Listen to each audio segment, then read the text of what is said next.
Good morning class. Last class में हमने vitamin के बारे में कुछ पॉइंट जाना था और आपको बताया था कि नेक्स्ट क्लास में यानी आज के क्लास में हम विटामिन के बारे में जानेंगे और मिनरल्स के बारे में जानेंगे। उसके बाद हमारा न्यूट्रिशन टॉपिक कंप्लीट होगा। तो हम चलिए विटामिन के बारे में जानते हैं। तो हम सबसे पहले पॉइंट जानेंगे विटामिन के में। तो हमारा सबसे पहला पॉइंट आया कि जो विटामिन के है, विटामिन के का केमिकल नेम क्या है। तो हम सबसे पहले जानते हैं विटामिन के का केमिकल नेम। तो जो विटामिन के है, विटामिन के का केमिकल नेम है, आपको इसका नाम याद रखना है, फिलोक्विनोन। आप यहां समझिएगा, इसका केमिकल नेम है फिलोक्विनोन। आप यहां पॉइंट समझिए। सबसे पहला पॉइंट हम बताएं विटामिन के में। तो आपको हम सबसे पहले बताएं कि जो विटामिन के है, विटामिन के का केमिकल नेम क्या है। तो विटामिन के का केमिकल नेम है फिलोक्विनोन। अब हमें अगला पॉइंट जानना है कि विटामिन के का सोर्स कहने का मतलब है कि आखिर हम ऐसा क्या खाएं कि हमें विटामिन के मिलेगा। तो आप देखिए यहाँ पर आपके सामने सोर्स बना हुआ है कि आप क्या क्या खाइएगा तो आपको विटामिन के मिलेगा। लेकिन आपको बता दें जो सबसे इंपॉर्टेंट सोर्स है कैबेज, और नेक्स्ट सोर्स है कॉफी। देखिए यहाँ पर आपको हम कुछ सोर्स बता दिए हैं कि विटामिन के का कौन कौन सा सोर्स है, लेकिन आपको हम यहाँ ये बताएं कि जो सबसे महत्वपूर्ण सोर्स है, इंपॉर्टेंट सोर्स है, वो आपका है कैबेज और कॉफी। तो हमारा आपसे क्वेश्चन है कि जो कॉफी है, समझिएगा, वर्ल्ड पोर्ट ऑफ कॉफी किसे कहते हैं। और दूसरा पॉइंट है कि इंडिया में सबसे मैक्सिमम कॉफी का प्रोडक्शन कहां पे होता है। आप यहां पॉइंट समझिए। अगर हम बात करते हैं वर्ल्ड पोर्ट ऑफ कॉफी यानी कि कॉफी का बगान, तो आपको यह नाम याद रखना है, वर्ल्ड पोर्ट ऑफ कॉफी जो कहते हैं ये आपका है सेंटोस, और कॉफी का बगान का नाम है फेजेंडा, जो कि कहां पर है, तो ये आपका है ब्राजील में। आप यहां पॉइंट समझिए। जैसे यहां हम आपको बता रहे विटामिन के बारे में, तो आपको सबसे पहला पॉइंट बताएं कि जो विटामिन के है, विटामिन के का केमिकल नेम क्या है, तो फिलोक्विनोन। फिर आपको बताया विटामिन के का सोर्स। तो ये आपके सामने विटामिन के का कुछ सोर्स है, लेकिन जो आपका महत्वपूर्ण सोर्स है उसमें आपका सबसे पहले है कैबेज यानी पत्ता गोभी और कॉफी। तो यहाँ आपको हम दो पॉइंट बताए हैं कि वर्ल्ड कॉफी पोर्ट कहाँ पर है, तो सेंटोस ब्राजील यानी फेजेंडा, कॉफी का बगान को फेजेंडा बोलते हैं। सेकेंड पॉइंट आपको बताए हैं कि जो कॉफी का मैक्सिमम प्रोडक्शन इंडिया में कहाँ होता है, तो इंडिया में सबसे ज्यादा प्रोडक्शन होगा कर्नाटका में। सबसे ज्यादा प्रोडक्शन कहाँ होता है, कर्नाटका में। तो आपको यहाँ पर दो पॉइंट कॉफी से याद रखना है कि कॉफी का वर्ल्ड पोर्ट सेंटोस फेजेंडा ब्राजील। दूसरा आपको बताएं कि जो इंडिया में सबसे ज्यादा कॉफी कहाँ होता है, तो इंडिया में आपका होता है कर्नाटका।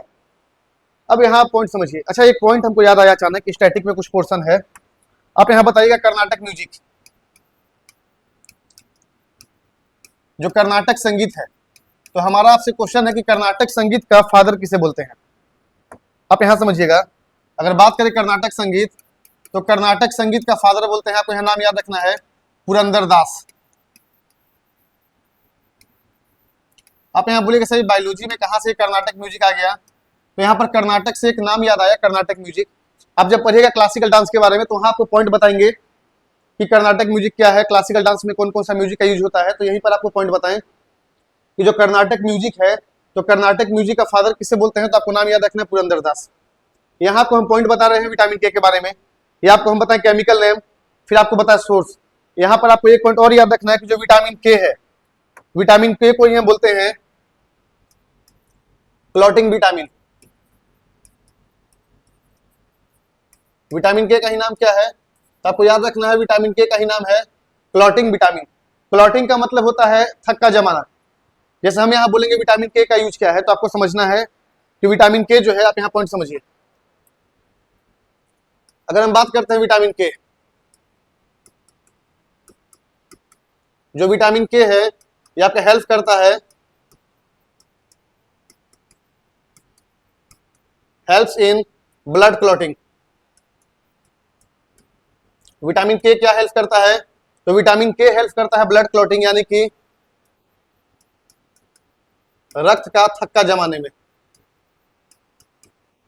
यानी ब्लड को क्लॉट करने में। सेकेंड पॉइंट आपको समझना है कि विटामिन के को ही हम बोलते हैं क्लॉटिंग विटामिन।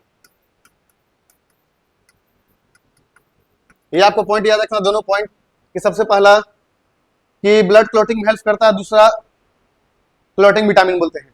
अब आपको पॉइंट समझना है कि विटामिन के का कमी से, यहां समझिएगा, विटामिन के का कमी से यानी कि विटामिन के का डेफिशिएंसी से कौन सा बीमारी होता है। तो आपको यहाँ पॉइंट याद रखना है कि जो विटामिन के है, विटामिन के का कमी से जो बीमारी होगा इसका नाम है हीमोफीलिया। आपको यहाँ पॉइंट क्या समझना है कि जो विटामिन के है, विटामिन के का कमी से कौन सा बीमारी होता है, तो हीमोफीलिया। तो आखिर ये हीमोफीलिया क्या है, तो आप पॉइंट समझिए। हीमोफीलिया का मतलब होता है अगर किसी को हीमोफीलिया बीमारी हुआ है तो इसका मतलब उसमें ब्लड क्लॉटिंग नहीं होगा,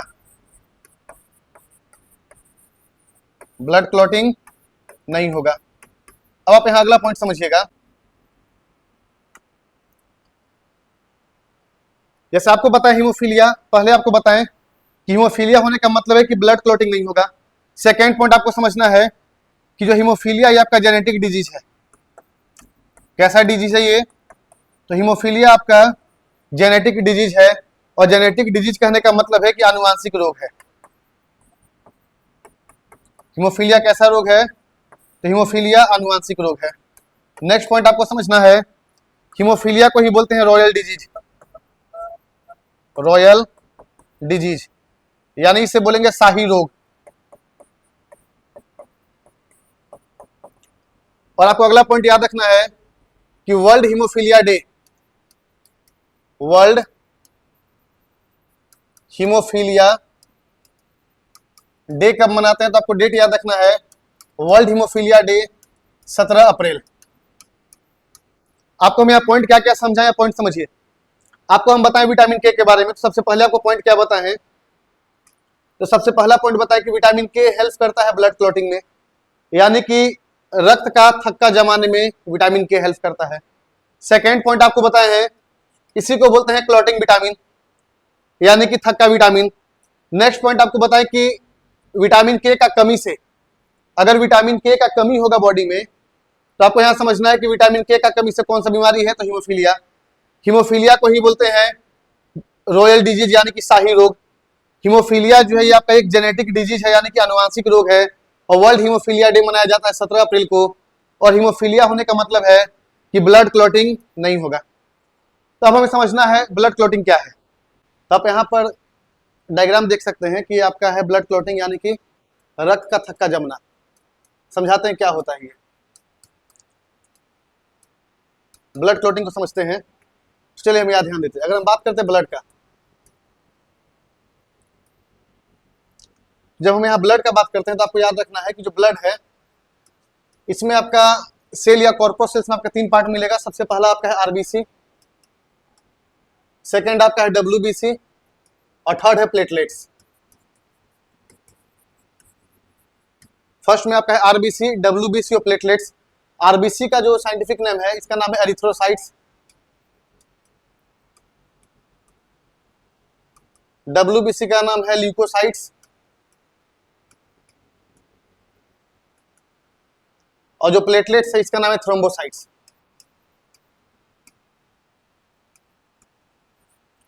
हम यहाँ ये क्यों बता रहे समझिएगा, क्योंकि आपको समझाना है ब्लड क्लॉटिंग, तो आपको सबसे पहले हम ये बता दें कि जो ब्लड है इसमें आपका 3 टाइप का सेल या कॉर्पोसेल्स मिलता है।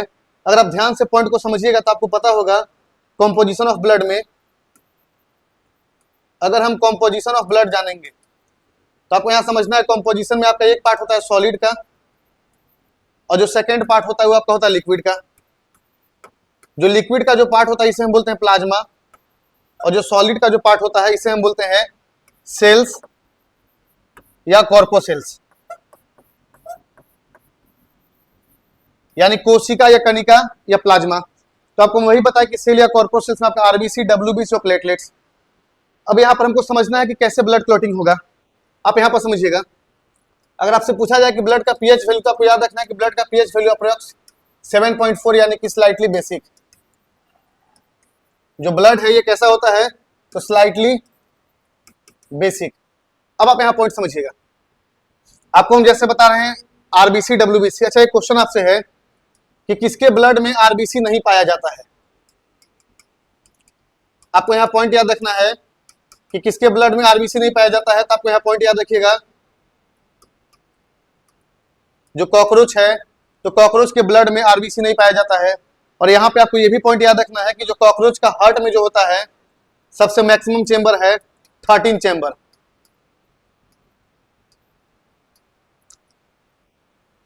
आपको यहाँ पॉइंट हम क्या बताए समझिए, आपको हम यहाँ पॉइंट बता रहे ब्लड क्लोटिंग के बारे में, तो आपको ब्लड क्लोटिंग में जानने से पहले आपको कुछ ब्लड के बारे में पॉइंट जानना होगा कि जो ब्लड का कॉम्पोजिशन है, ये आपका एक पोर्शन होता है सॉलिड, दूसरा आपका लिक्विड है।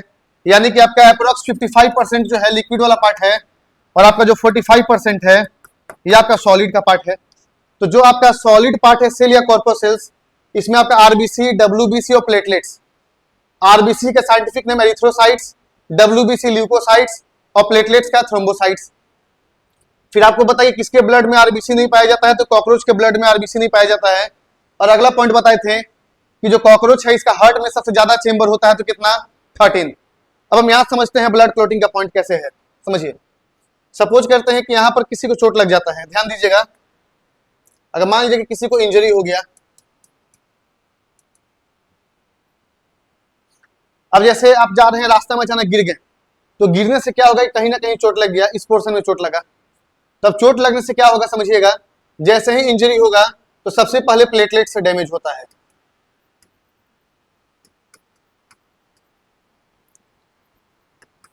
आप यहां पॉइंट समझिए, आपको हम बताएं जैसे ही इंजरी होगा, जैसे ही चोट लगेगा, तो चोट लगने के बाद सबसे पहले क्या डैमेज होगा, तो सबसे पहले प्लेटलेट से डैमेज होता है।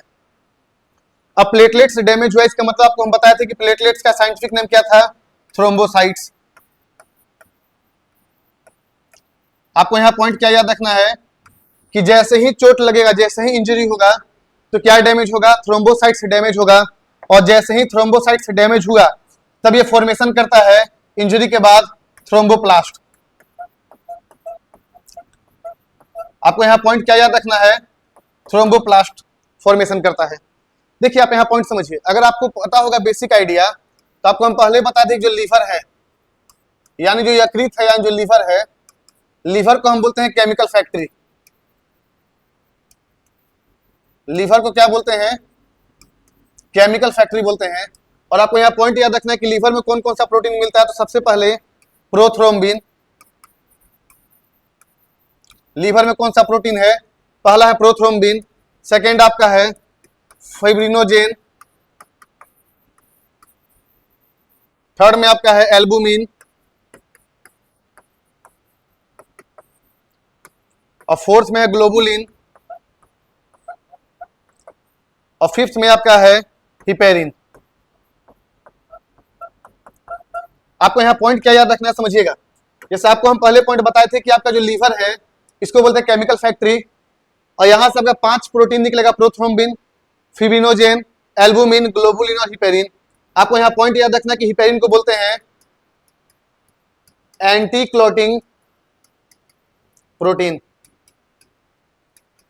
आपसे एग्जाम में क्वेश्चन बनेगा कि एंटी क्लॉटिंग प्रोटीन किसे बोलते हैं, हिपेरिन को।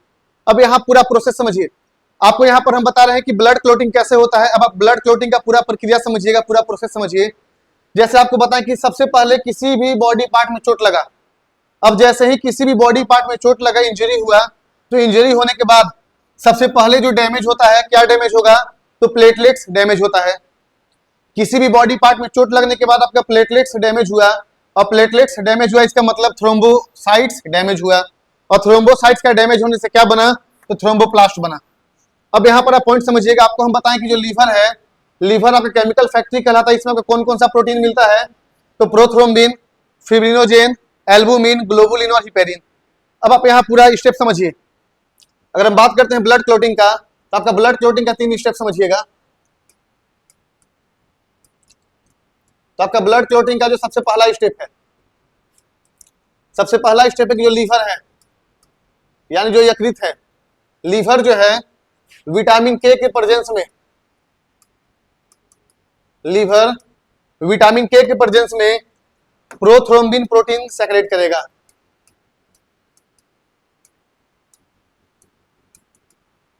आपको यहाँ पॉइंट क्या याद रखना है कि जो लीवर है, लीवर विटामिन के प्रेजेंस में क्या सेक्रेट कर रहा है, तो लीवर विटामिन के प्रेजेंस में प्रोथ्रोम्बिन प्रोटीन को सेक्रेट कर रहा है।